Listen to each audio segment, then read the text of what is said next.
नमस्कार दोस्तों, RPM classes पर आप सभी का स्वागत है।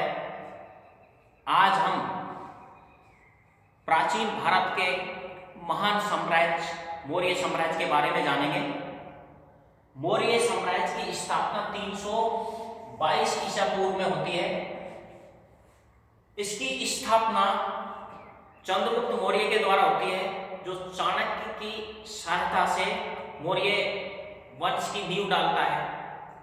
मौर्य साम्राज्य के बारे में जानकारी देने वाले स्रोत पुरातात्विक स्रोत और ऐतिहासिक स्रोत दोनों हैं। पुरातात्विक स्रोतों में अशोक के अभिलेख, राजप्रसाद, आहत मुद्राएं, सिक्के। ऐतिहासिक जो स्रोत हैं उनमें कौटिल्य का अर्थशास्त्र, मैगस्थनीज की इंडिया, क्षुद्रक का मृच्छकटिकम, विशाखदत्त का मुद्रा राक्षस प्रमुख हैं। मौर्य वंश की जो स्थापना चंद्रगुप्त मौर्य के द्वारा की जाती है, वो चाणक्य की सहायता से की जाती है। इसके पीछे एक आधार है, उसको हम बताएंगे। यहां पर एक गांधार राज्य था उस समय। गांधार राज्य जिसके अंतर्गत तक्षशिला विश्वविद्यालय आता था। तक्षशिला विश्वविद्यालय में आचार्य के पद पर चाणक्य विद्यमान थे। चाणक्य यूनान का जो एक शासक था, सिकंदर जिसने विश्व विजय का सपना देख रखा था, इसी को पूरा करने के लिए वो भारत की तरफ बढ़ रहा था और भारत पर को जीतना चाहता था। इसकी जानकारी आचार्य को लगी और आचार्य यहां मगध जो साम्राज्य है, उस समय सबसे शक्तिशाली और सबसे बड़ा साम्राज्य था। मगध साम्राज्य में धनानंद उस समय शासन करता था। धनानंद को इस बारे में जानकारी देने के लिए चाणक्य जाता है और जैसे ही वो धनानंद को इस बारे में जानकारी देता है और उसको कहता है कि आपको सिकंदर को रोकना चाहिए, जो भारत की तरफ बढ़ रहा है, मगध साम्राज्य की तरफ बढ़ रहा है। इस एवज में जब इसकी जानकारी दी गई, तब धनानंद आचार्य चाणक्य को अपमानित करता है और उसको जाने के लिए बोलता है। आचार्य चाणक्य उस समय ही वचनबद्ध हो जाता है, अपने आप में दृढ़ निश्चय कर लेता है कि ऐसे शासक को शासन करने का कोई अधिकार नहीं होना चाहिए और उसको मगध के जो साम्राज्य से उसको हटाने के लिए वो लोग अब वहां से चल देता है और एक गिरिव्रज की पहाड़ियों पर उसको दिखाई देता है कि कुछ बच्चे राजकीलम नाम का खेल कर रहे थे। उसमें चंद्रगुप्त मौर्य नाम का एक छोटा सा बच्चा था, वो इस खेल में जीत जाता है और उस बच्चे को अपने साथ में चाणक्य यहां ले आता है तक्षशिला। 16 वर्ष का जो बच्चे को ले आता है, उसको सैनिक शिक्षा से लेकर हर तरह की जो शिक्षा देता है, जो राजा के लिए अनिवार्य होता है, सारी शिक्षाएं देता है और उसको तैयार करता है, राजा बनने के लिए उसको तैयार करता है। सबसे पहले इस क्रम में गांधार के नरेश को वो मारता है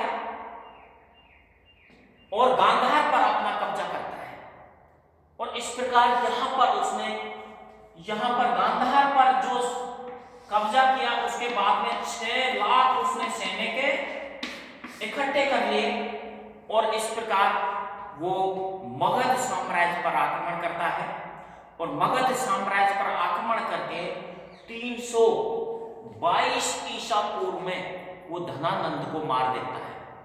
322 ईसा पूर्व में धनानंद को मार देता है। इस प्रकार वो मगध का शासक बन जाता है। अब हम यहां जानेंगे मगध पर जो शासन करने वाले शासकों को जानेंगे।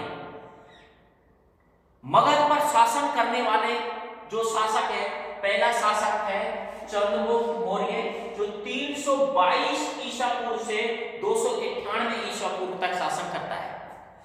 दूसरा शासक है बिंदुसार, जो 298 ईसा पूर्व से ये शासन करता है 272 ईसा पूर्व।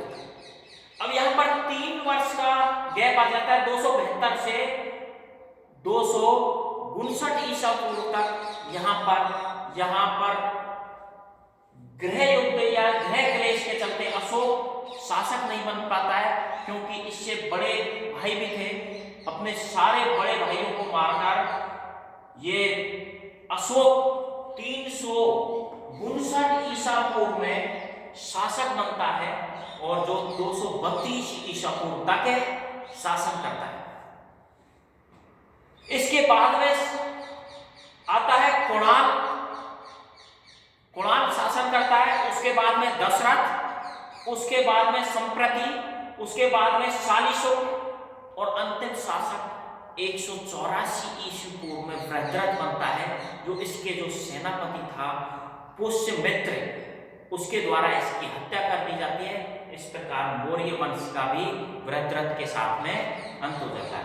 अभी एग्जामों में कोई भी ऐसे क्वेश्चन बनता है कि क्रम में शासक लगा दिए, कौन कौन से शासक पहले से अंतिम में आते हैं, 4 दे दिए, तो उसमें अपनों को छांटका होता है, अंतिम शासक कौन था, ये सारे ऐसे क्वेश्चन पूछे जा सकते हैं। मौर्य साम्राज्य पूर्व में बंगाल से लेके पश्चिम में ईरान तक मौर्य साम्राज्य फैला हुआ था। उत्तर में कश्मीर से लेके दक्षिण में कर्नाटक तक इसका विस्तार था। चंद्रगुप्त मौर्य को यूनानी ग्रंथों में, यूनानी साहित्य में सेंड्रोकोटस के नाम से जाना जाता है। सेंड्रोकोटस की पहचान चंद्रगुप्त मौर्य से की गई है। चंद्रगुप्त मौर्य के द्वारा इतिहास में 305 ईसा पूर्व में 305 ईसा पूर्व में एक युद्ध लड़ा जाता है, जो यहाँ सिकंदर था। सिकंदर का एक सेनापति था सेलुकस। सिकंदर के मरने के बाद में सेलुकस यूनान का शासक बनता है और इसके साथ में चंद्रगुप्त मौर्य की लड़ाई होती है 305 ईसा पूर्व में, और इसमें चंद्रगुप्त मौर्य विजयी होता है। चंद्रगुप्त मौर्य उस समय एक परंपरा थी कि जो शासक जीतेगा वो हारे हुए शासक की पुत्री से विवाह कर लेगा। तो इसी प्रकार में उन्होंने चंद्रगुप्त मौर्य ने सेलुकस की जो पुत्री थी हेलेना, उससे विवाह कर लिया और वैवाहिक बंधन में बंध गया। इसके एवज में सेलुकस ने दान के रूप में 4 प्रांत दिए, जो ईरान और अफगानिस्तान की सीमा पर थे। ईरान और अफगानिस्तान की सीमा पर थे वर्तमान में वो 4 प्रांत थे। इसके बदले में 500 हाथी कुछ चंद्रगुप्त मौर्य को भी देना था कि व्यवहारिक तौर पर जो उन्होंने 500 हाथी भेंट किए थे।